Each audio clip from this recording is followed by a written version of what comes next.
Welcome back to Beg, Borrow, Steal. Well, we said we wanted a challenge, and this season I think we've got one. Today we're going to play our 10th game of the season. I'm not going to tell you how we've got on, but we've not drawn a game in the 9 that we've played so far. It's been wins or it's been losses. We'll show you where we are in the table this episode. But look at the finances. There's a lot of money sloshing around at this level. We're slowly making our way out of debt. But are we making our way up the table? Let's get into the episode and find out.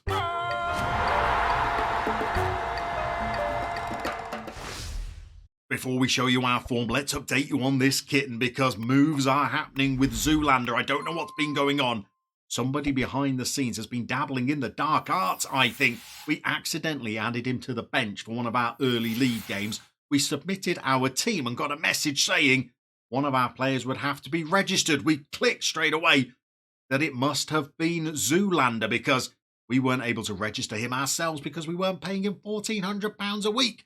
And we couldn't pay him £1,400 a week because he wouldn't negotiate a new contract. However, rather than taking us to the squad registration screen, it just automatically registered him on our behalf. We accepted it. We didn't ask any questions. Maybe brown envelopes have been exchanging hands. The least we know about it, the better. But it means Zoolander is back in the fold. 7 starts he's made for us now. A couple of assists. He's not been great, if I'm honest. Maybe we found his level in the division below. But fortunately, a couple of our other players are performing quite nicely. And so to that form, and like a good Wenger boy song, it is up and down. We have not won back-to-back games all season. We win one, lose one, and the pattern repeats itself. So in our first episode of the season, we were putting 4 goals past Las Palmas. Then we were made to look incredibly ordinary against Barcelona's B team in the next fixture. We then bounced back and got a 2-0 win against Alaves.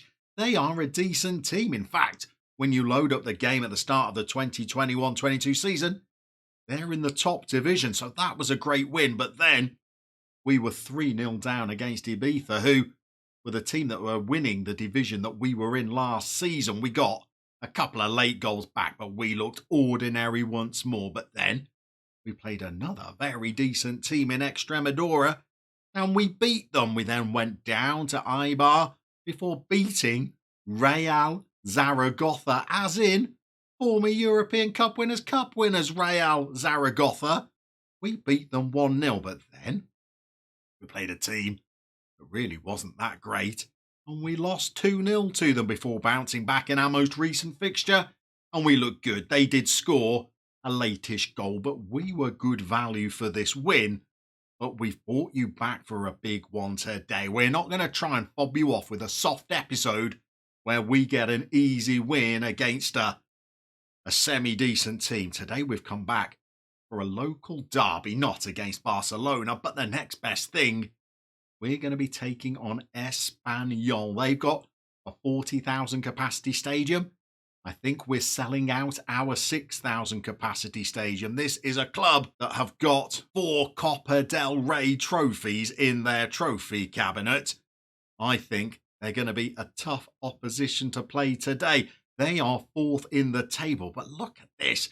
We're not doing too badly ourselves. We've lost 4 games out of 9, granted. We're going to lose today and slip back into mid-table.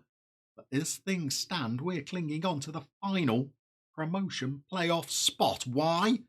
Well, because Barcelona's B team are in 2nd place and they can't be promoted any higher than this division, which means the playoff places extend down to 7th. At the start of the season, if you'd have offered me 5 wins out of the first 9, would I have taken it? You're absolutely right, I would have, but today, I think we're going to need to do things a little bit differently. We're not going to get overrun against Espanyol. So here's how we're going to be lining up for today's game, but I'm going to make some tweaks. One of them is an enforced tweak that I would have made anyway, because I've had a little bit of a thought, and it was inspired by my old pal FM Cheetah, who, down in the comment section, said something at the end of the last video that just got me thinking. But before we explain, we're going to link in the video description below to FM Cheetah's own Football Manager YouTube channel. He's just started a brand new save with Nottingham Forest. He's a great little content creator in his own right, and he's well on his way to 100 subs. If you wanted to join the revolution, follow the link in the video description, nip over, subscribe to his channel, watch a couple of vids, come back here and pick up where we are leaving off. So to that change, FM Cheetah said in the comment section of the last video that he quite likes the look of Rossi, not so keen on Hassan, doesn't like a player with low determination. Well, I read that comment with confusion because I loathe players with low determination. Check out my FM21 saves. I binned off players because of their low determination. So I clicked on Hassan, and he was absolutely right. I've been asleep at the wheel. One has slipped through the net. He's got determination of 6, and I've been playing him just in front of our defence. And most of the goals that we've been conceding have been sprightly number 10s playing through balls onto an onrushing striker. And no matter how deep I dropped my line, I dropped it so deep that our 2 centre-backs were actually sat behind the goal, and still we were conceding. So for today's game, we're going to switch him out. He's on international duty anyway. And if we bring in Simone Muratori, who has got determination of 13, and perhaps even when Hassan's back, maybe we'd swap Mickey into playing the defensive midfield role because he's got determination 15.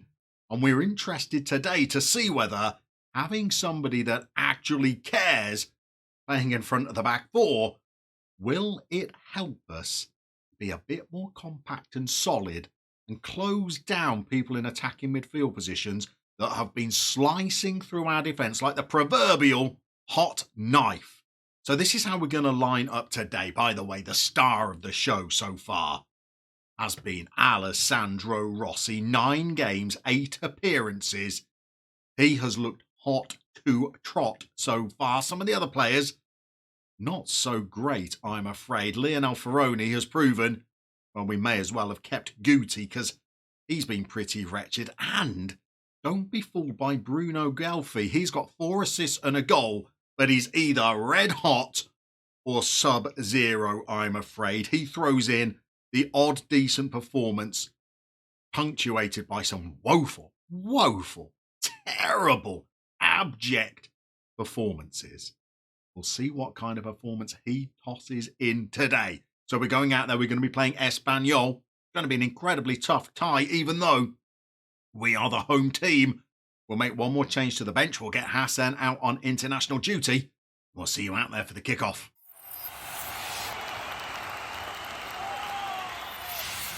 Okay, the teams are coming out. We are ready to get underway. Our form so far this season has gone win-loss, win-loss, win-loss, and repeat. We won our last game, so we're coming out today fully resigned to the fact that we are going to pick up a beating against Espanyol. They've got a corner early on.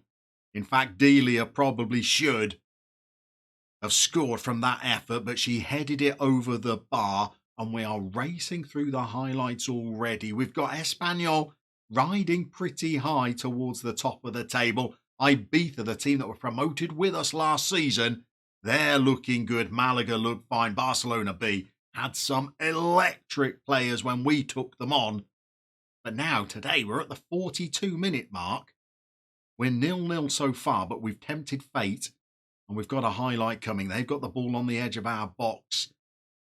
We are going to have to try and put in a tough challenge and counter on them. I fear it's not going to be that way. We've got the ball, though. Nelson's there. The Admiral gathers. He should just give this to his defenders rather than thump it up the field. He has. He's bowled it out to Rosanas. Can we build something now? We're looking for a bit more from some of our attacking players. Guelfi, dare I say it.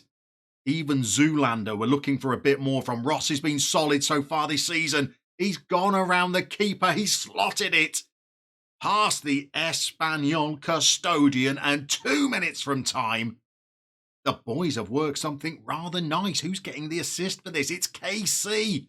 The sun always shines on KC, and Rossi dodges past the keeper, slots it home, and little Europa are 1-0 up against Espanyol. We've not, perhaps, had the greatest of first halves, but we've got 8 shots, 5 on target, an XG of 1. We've got a 1-goal lead. let's tell the boys are actually doing a pretty good job. Get out there for the second half.